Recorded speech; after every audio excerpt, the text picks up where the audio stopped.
చాలమ్మా తల్లులరా, జీవమును ప్రేమించి నీ జీవితాన్ని ప్రేమించి మంచి దినాలు చూడగోరువాడు చెడ్డదానిని పలకకుండా తన నాలుకను, కపటముగా మాట్లాడకుండా తన పెదవులను కాచుకొనవలెను. కీడు నుండి తొలగి మేలు చేయవలెను, సమాధానం వెతికి దాన్ని వెంటాడవలెను. కొట్టు చప్పట్లు ఒకసారి. ఈ మాటలు ఎంత అర్థం ఉందో ఒకసారి మీరు ఆలోచించండి. నీ జీవాన్ని ప్రేమించి, నీ జీవితాన్ని, నీ ప్రాణాన్ని ప్రేమించి, నీ కుటుంబాన్ని ప్రేమించి, నీ జీవనోపాధిని ప్రేమించి నీ జీవితాన్ని కాపాడుకోవాలనుకుంటే నువ్వేం చేయాలో తెలుసా?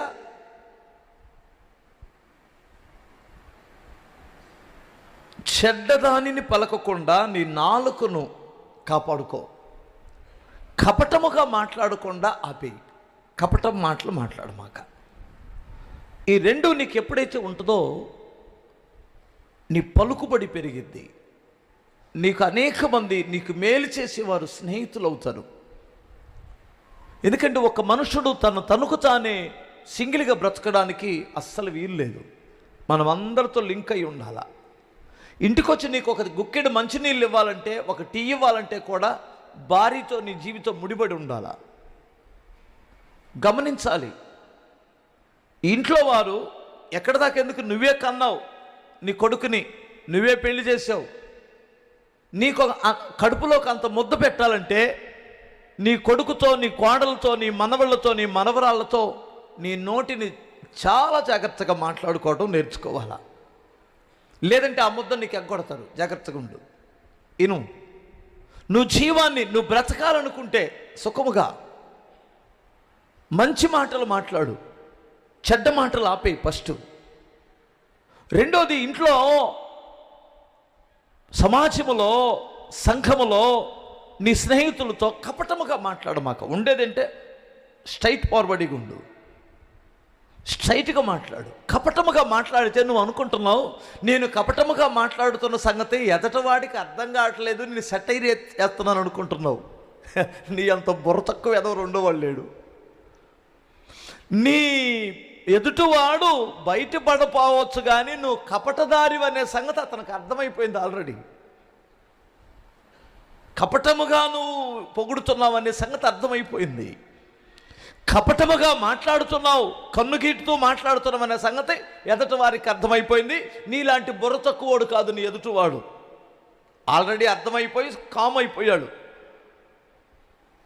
నువ్వేమనుకుంటున్నావంటే ఆళ్ళలో ఉన్నటువంటి నువ్వు పెద్ద తెలివైనటువంటి వాడిలాగా కపటంగా మాట్లాడి అతనిలో ఉన్న వీక్ పాయింట్లని పట్టుకోవాలనే ఉద్దేశంతో కపటంగా మాట్లాడుతున్నావు.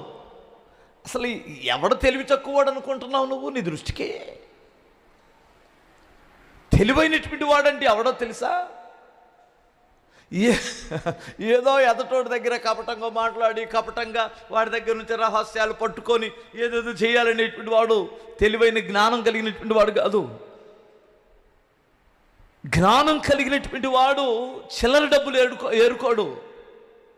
జ్ఞానం కలిగినటువంటి వాడు పరిగెరుకోడు, పొలం పండిస్తాడు.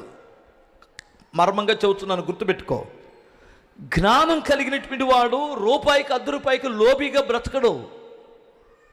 అవసరమైతే వ్యాపారం చేసి సంపాదిస్తాడు, కష్టపడి సంపాదిస్తాడు, స్ట్రైట్గా ఉండి సంపాదిస్తాడు. గుర్తుపెట్టుకో. అంతేగాని కపటాన్ని వ్యక్తపరచొద్దు అంటున్నాను. మీకు అర్థమైందా? అర్థం కాలేదు కాదు. కపటం అంటే ఏంటో, యథార్థత అంటే ఏంటో మీకు అర్థం కావట్లేదు కదా. సార్ మీకు డయాబెటీస్ ఉందా? అవును. సార్ మీకు డయాబెటీస్ ఉందా? అవును. సార్ మీకు డయాబెటీస్ ఉందా? అవును. సార్ మీ షుగర్ లెవెల్స్ తినడం వల్ల పెరుగుతున్నాయి అని తెలుసు. బైబిల్లో అన్మోన్ అని ఒకడున్నాడు, దావీదు కొడుకు. వాళ్ళ బాబాయ్ కొడుకు ఒకడు ఉండేవాడు, మహా దుర్మార్గుడు. వాడి పేరేం పేర్రా? యెహోనాదాబు. వాడు బహుకపటము గలవాడట. బైబిల్లో రాయబడింది వాడు బహు కపటము గలవాడు. కపటము గల ఆలోచన ఇచ్చి చెప్పాడు. ఒక ఆలోచన ఇచ్చాడు. ఎందుకంటే ఆ కుటుంబంలో పెట్టాలని వాడి ఉద్దేశం. ఆ కుటుంబంలో చిచ్చు పెట్టాలనేటువంటి ఉద్దేశం వాడిది. కానీ వాడు సలహా ఇచ్చిన వాడు నెమ్మదిగా లేడు, సలహా తీసుకున్నవాడు నెమ్మదిగా లేడు. మీరు ఎవరితోనైనా నీ సహోదరులతో మాట్లాడేటప్పుడు కపటముగా మాట్లాడొద్దు. నువ్వు నెమ్మదిగా సుఖముగా బ్రతకాలి అంటే, నీ సాక్ష్యం బాగోవాలంటే కపటముగా మాట్లాడొద్దు. అర్థమైపోయింది.